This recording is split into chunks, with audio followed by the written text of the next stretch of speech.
प्रपन्नपारिजाताय तोत्रवेत्रैकपाणये ज्ञानमुद्राय कृष्णाय गीतामृतदुहे नमः. Om. Dear friends, from today for the next maybe few months I will be talking about the BhagavadGeetha. BhagavadGeetha, of course, it is the most familiar text for you. Familiar in the sense you have heard the name at least. You might not have read. If it is so familiar, you would not be listening. So, this BhagavadGeetha, we all know that it is the most important religious text for the Hindus. Just as the Bible is the most important text for the Christians, or the Quran is the most important text for the Muslims, this is the most important text. But in our case, there are many other texts too. For other religions, they talk only about one book and one book alone, and all other books they come out of it. But in our case, there are several other books, because if you go to a bookstall and see, you will find hundreds and hundreds of books on Hinduism, and you will be totally perplexed to see or to know as to what exactly is the most important thing I have to read. If you suppose you read Ramayana, that does not give the whole picture.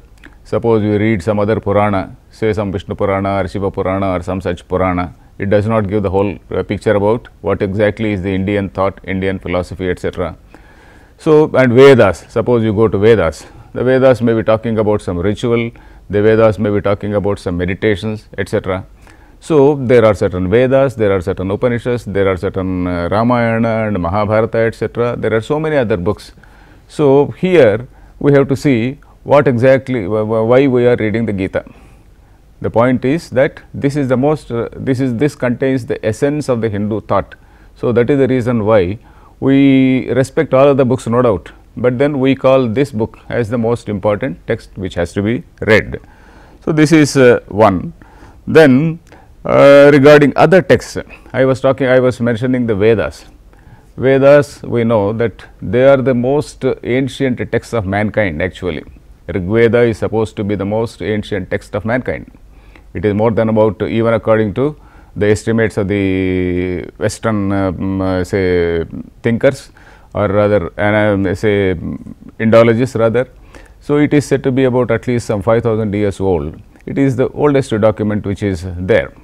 Then the Vedas, they are 4 in number, you may be knowing, but we are not going into details about that. They contain rather, for example, the initial portions of the Vedas, they talk about the rituals. They talk about the rituals in the sense that somebody has to, the human being has got so many desires, and in order to fulfill the desires, we have to perform some sort of ritual. And then those rituals, it was called, technically called yajna. Yajna means, okay, you create a fireplace and you offer some offerings into that fireplace, invoking some god, propitiating some god. So, it is like that. So, they are the rituals. They are for the sake of a person who wants some prosperity in life, who wants some advancement in life, who wants some who has some desires like going to heaven or something like that.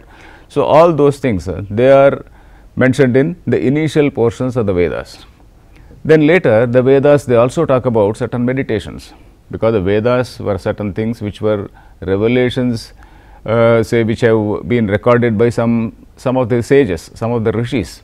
So, these people, they also meditated, they also examined the universe around them, and they meditated on the universe, they meditated on various aspects they were seeing in the universe.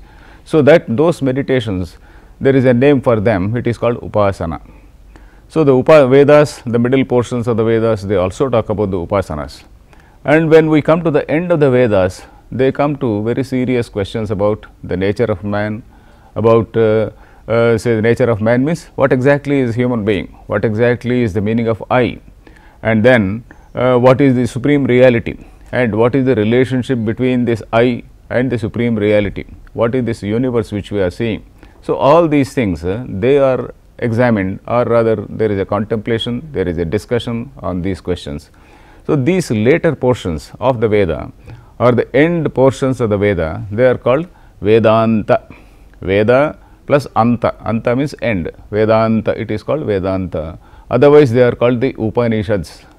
Upanishad is a technical name for that, because they talk about the philosophy, they talk about the core of Indian thought. So, this is what we see.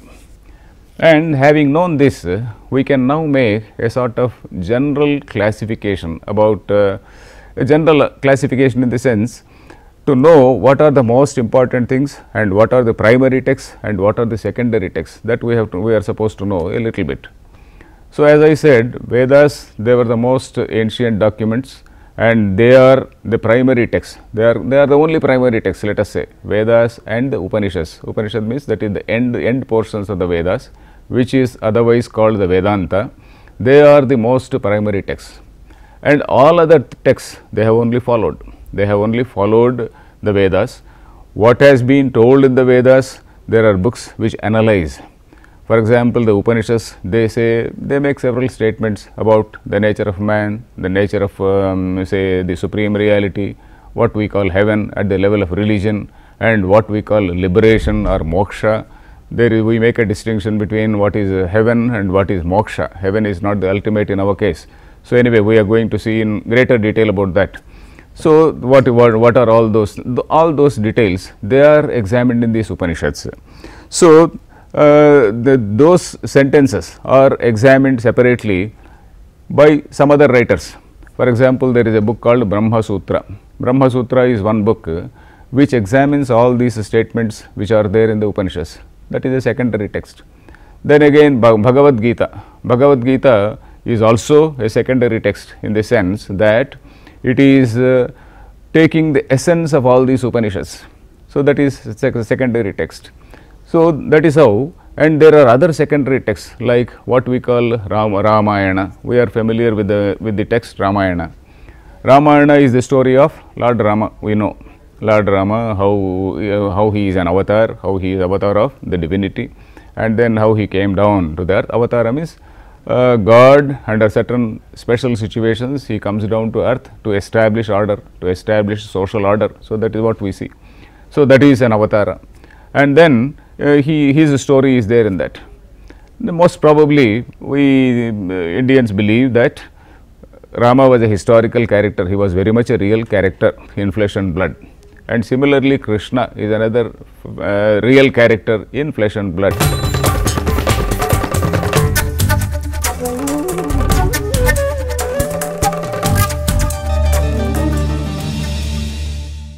Rama and Krishna. Rama is described in Ramayana. Krishna is described in Mahabharata. Mahabharata was a huge battle. Mahabharata battle was a very, very huge battle which took place.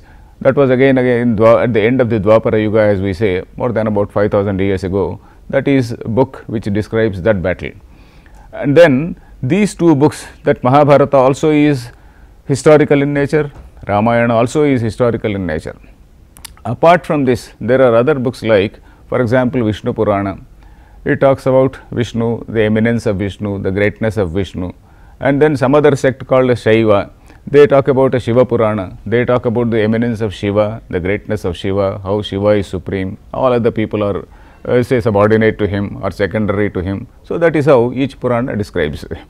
Then there are other books like Devi Bhagavatam, Shakti. Shakti is the supreme and all other people are secondary. So, like that, in India we had so many sects. We had Shaivites who were worshippers of Shiva, we had Vaishnavites who were worshippers of Vishnu, we had Shakteya, worshippers of Shakti, some other people worshipping Ganesha. So, like that, there are so many sects which coexisted. So, that is what we will see.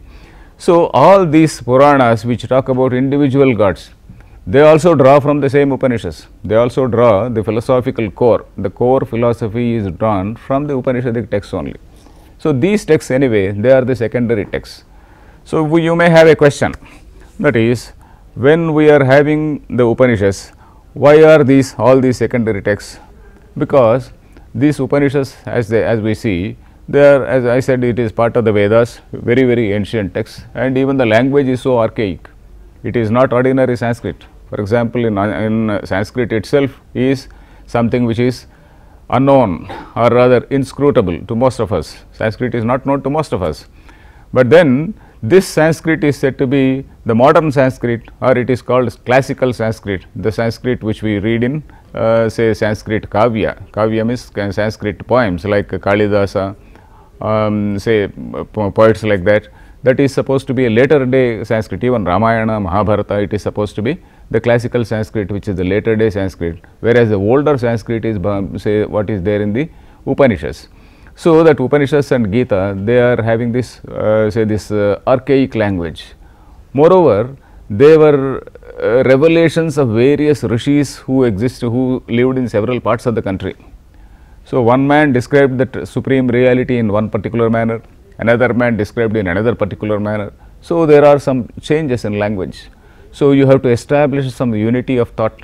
So all that exercise we cannot do by reading those Upanishads and trying to examine them and all that. We cannot we cannot see that unity of thought. We cannot see what is the core philosophy, etc. You may find one particular statement contradicting with some other statement.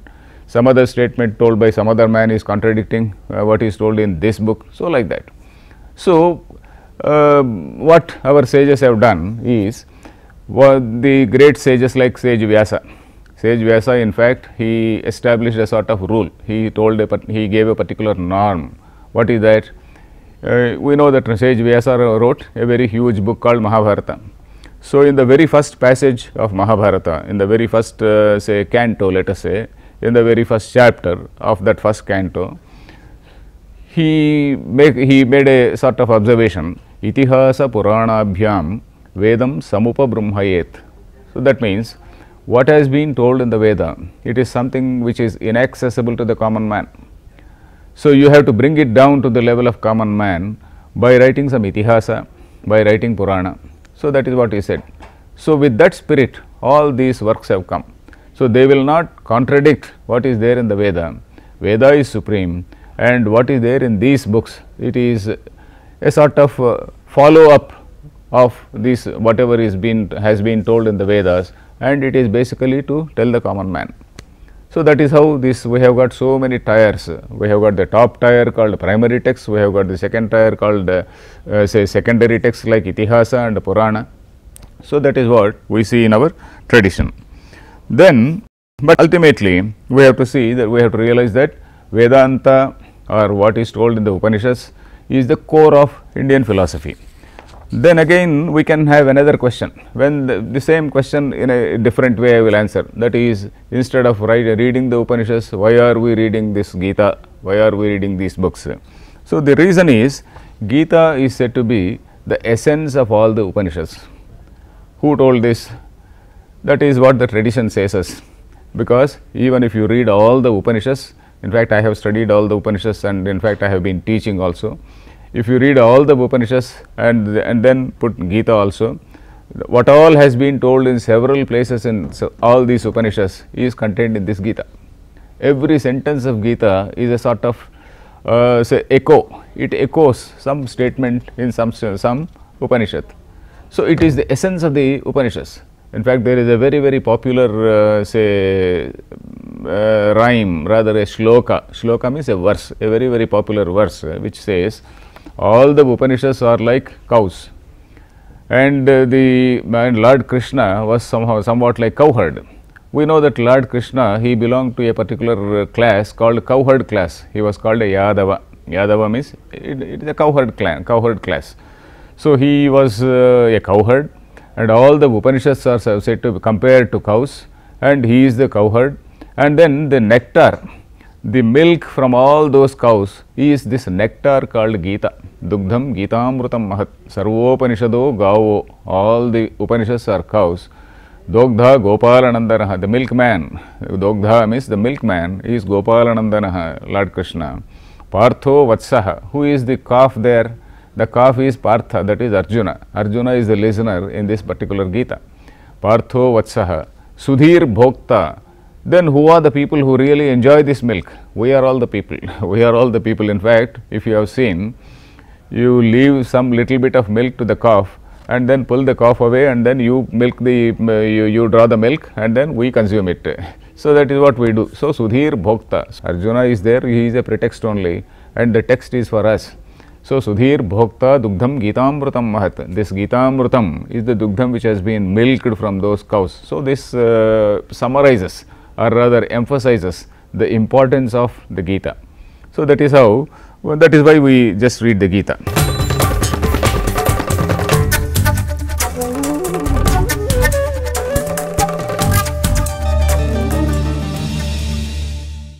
When you go to a library and see, you may see a huge book in various sizes. You can see, you may see a book of this size, you may see a book of this size. So, depending on the type of commentaries, the number of commentaries and all that, you see very huge text. The first thing we have to know in this about this Gita is, if you are already unaware of it, it is not an independent text. This book Gita is not an independent text. It is only a small passage in a very large work. It is a small passage of 700 verses in the very large text of 100,000 verses.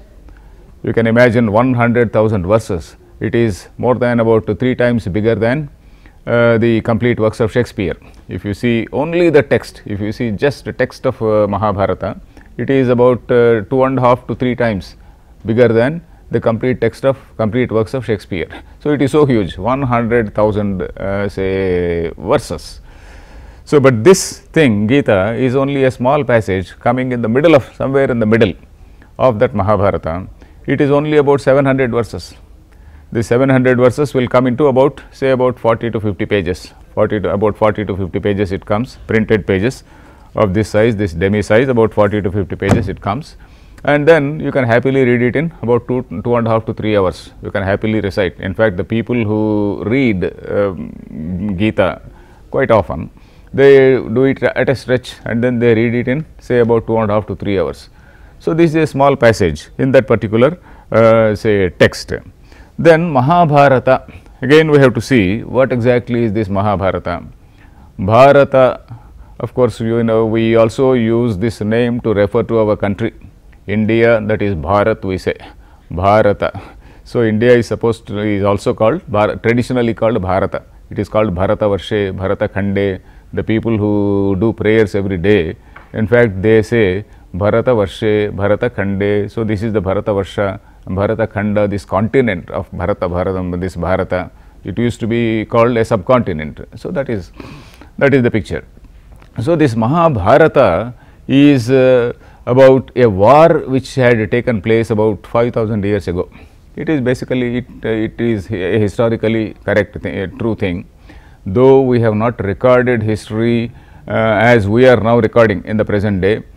In the last few centuries, particularly, history is being recorded in a very perfect manner, particularly in the Western countries. And in our country, we did not much bother for history, because we believe that this history is only related, whatever we call history is only related to this particular cycle of creation. We believe in different cycles of creation. For example, when we talk about this particular Kali Yuga, Mahabharata is about 5,000 years ago. It belonged to an earlier Yuga called Dwapara Yuga. And then after the death of Krishna, the Kali Yuga seems to have started, and that Kali Yuga started more than 5,000 years ago. So, that is how we reckon time. And in fact, our reckoning of time is in millions and millions of years. Our reckoning of time is not in thousands of years, but in millions and millions of years. We say that this is one particular creation, and there is what is called a creation. That creation exists for some time, and that creation again resolves back into the creator. So, that is what we say. And then there are certain cycles of creation like this. So, with this background, with this idea in mind, we did not bother for say recording all these things. And then even the people who wrote various texts, they did not even write their names. They did not claim any great authority for that. They all said, okay, for example, Yoga Shastra, it is something which has come from the Lord. It has come from the Lord directly. So, that is what we say. But anyway, this Mahabharata is something which is a war which had taken place about 5,000 years ago. There was a big royal family, let us say.